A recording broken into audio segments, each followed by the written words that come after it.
Today we paint with makeup sponges. I have a couple of older videos doing sponge chop or sponge under painting already.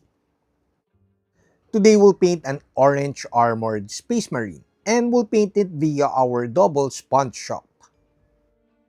We'll be painting with speed paints over the sponge under painting, and then after that, once we're happy with our speed paint base colors, we're going to do double sponge chop. The second part of this video is the painting of the OSL, also initially with a sponge. So we have a lot of sponging today and of course painting with speed paints. So join me as we paint this Space Marine via our double sponge chop. Hi, I'm Don. Welcome to my channel. This channel is supported by all these awesome brands. Also, special thanks to The Army Painter for making this video possible. Don't forget my discount codes and affiliate links down below.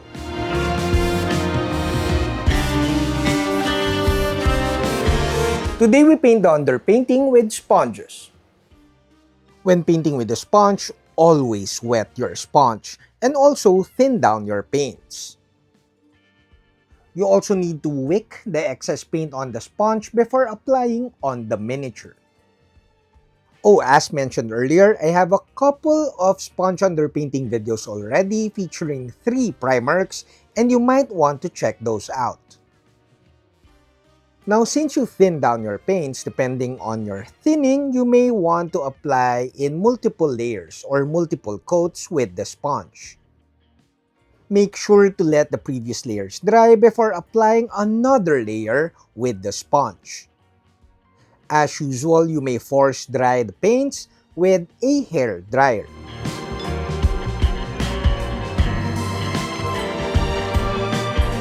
Now we paint the base colors with speed paints.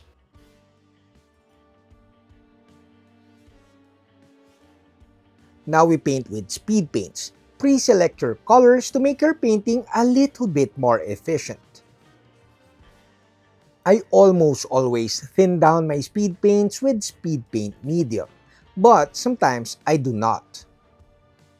So do check out the simple graphics in this video about the thinning ratios I use with the thinning of the speed paints.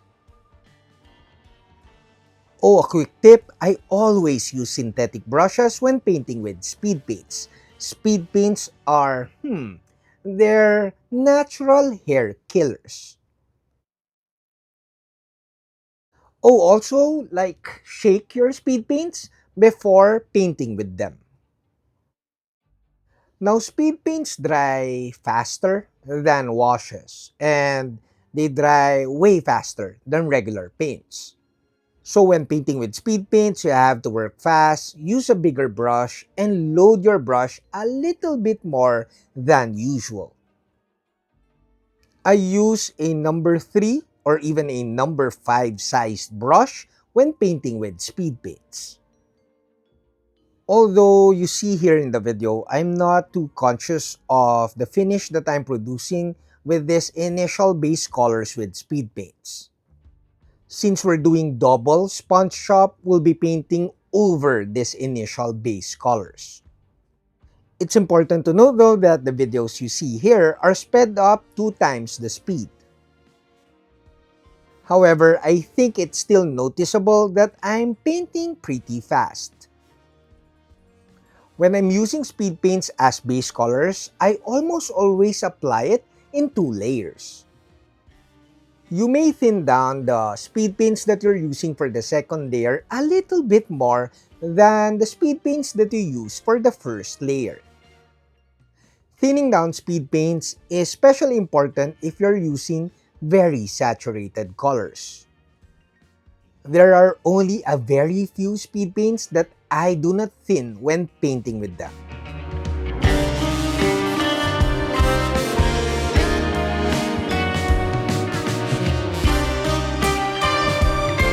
Now we do double sponge chop. I knew that painting over the sponge under painting with speed paints, will look really good. So we jumped to double sponge chop because single sponge chop should be good. So double sponge chop as usual, should be better. I'm not sure if this is recency bias, but I really enjoy painting with the sponge. I mean, it looks better than doing underpainting with the dry brush. As of the moment, I really like the stippled texture produced by the sponge in comparison to the dry brush texture. Similar to any painting, apply the white sponging into thin coats at the very least. Painting in multiple thin layers is always better if you have the time.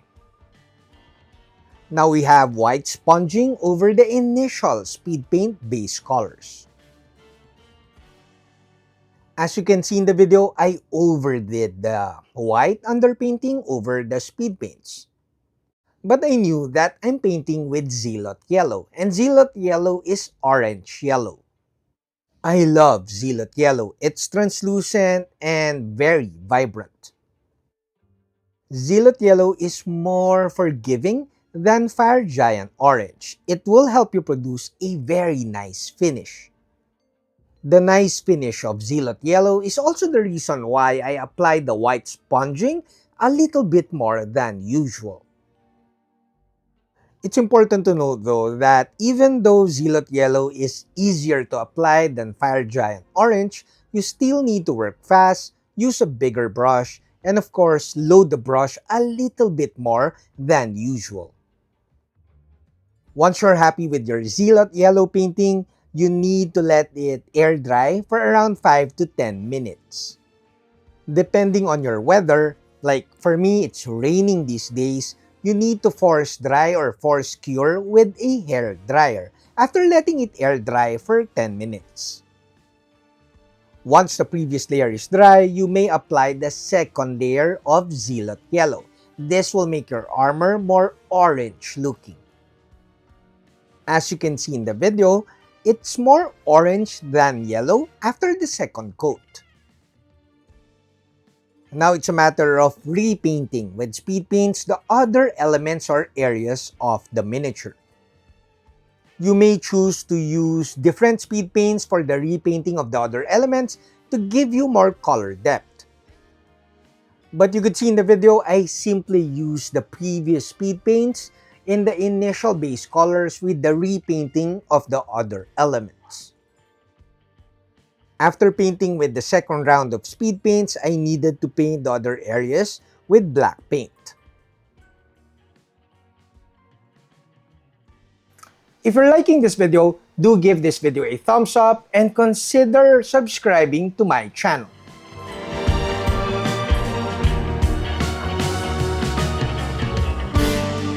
I'm happy with our orange colored armor. I'm happy with our double sponge chop. Now we need to paint the OSL. If you're painting an army, you may want to paint with an airbrush. I particularly enjoy painting with my gallery airbrushes these days. But for the OSL painting today, we're going to use a smaller sponge. The shape of this smaller sponge will give me a little bit more precision. As mentioned, you could paint the first two colors with an airbrush, especially if you're painting an army. However, if you're just painting a smaller size unit like 3 models or even 5, you may want to try sponging these colors. Unlike airbrushing, the sponging will give you some interesting textures. It takes a little bit of practice to blend with the sponge, but once you get the hang of it, it's really nice. Now it's a matter of layering up towards the highlights. I'm using my Foxbite Kolinsky brushes for very good precision. These lighter colors you may want to thin down a little bit more than usual. A more thinned down paint will flow nicely and smoothly along the crevices of the miniature. For this second to the last step, you may use white acrylic paint, or if you have white ink, that is even better. And as you can hear, my neighbor's roosters agree. Now the last step is the glazing of this fluorescent paint. This will make your painting pop a little bit more. Now we do highlights. Highlighting is the most time-consuming part of painting any miniature. Highlighting can be time-consuming, but with this one, I just applied some quick highlights and some quick glazes. I did not want to spend too much time on this miniature since the main objective of this video is to show you our double sponge job. I just felt, as usual, to clean up some areas and refine the painting a little bit more with some more highlights. Also, the leather elements, I wanted it to be rougher or sketchier than the rest of the miniature. I wanted the leather parts to look like worn leather. I also applied some really quick washes, especially on the gun. Red tone wash were applied on the shadow areas of the orange armor, and blue tone wash were applied on the darker areas of the OSL. I felt I needed more contrast, especially after applying the fluorescent paint. After applying the red tone and blue tone wash, I'm very happy with the result. In hindsight though, I think we could make the gun darker with some more washes so that we have more contrast. Now, before my final thoughts, a huge thanks to all my patrons at Patreon, Hajime Model Studio, and of course, the Army Painter for making this video possible. I hate to say this because I have a handful of double slap chop videos that most people like. Double or single though, I think sponge chop is way better than slap chop. And of course, needless to say, double sponge chop is way better than double slap chop. Don't get me wrong, the dry brush will still have its uses. But the sponge underpainting and of course the double highlighting or double sponging gave me a better finish than using a dry brush. The obvious sign, at least for me, that I like this sponge chop or double sponge chop better than slap chop is that I did not feel the need to apply a lot of highlights. I only spent less than 30 minutes in the painting of the highlights and the quick glazes in this miniature. The trickiest part of painting with the sponge or the sponge underpainting is the painting of the hard-to-reach areas. You definitely need to use smaller sponges with pointy edges so that you could reach those hard-to-reach areas. This is the reason why I'm thinking of using the airbrush for the initial dark gray colors. Like, I could use the airbrush to paint dark grays over the black primer and then switch to using the sponge for the lighter colors. That should make the painting of the underpainting a lot more efficient. If you don't have an airbrush though, or you don't want to use the airbrush, I think we could do heavy dry brushing of the darker gray colors. Now, after the heavy dry brushing with the darker gray colors over the black primer, you may now switch to sponging the lighter gray colors. Like I mentioned, but this could be recency bias, but I do think that sponge chop is way better than slap chop. I will now focus on the painting of the primarchs after this video, but do comment below on what colored armor Space Marine. At some point, I need to paint another Space Marine for a quick video. So do comment below for what you think or what you like to see in terms of armor color of another Space Marine painted via our double sponge chop.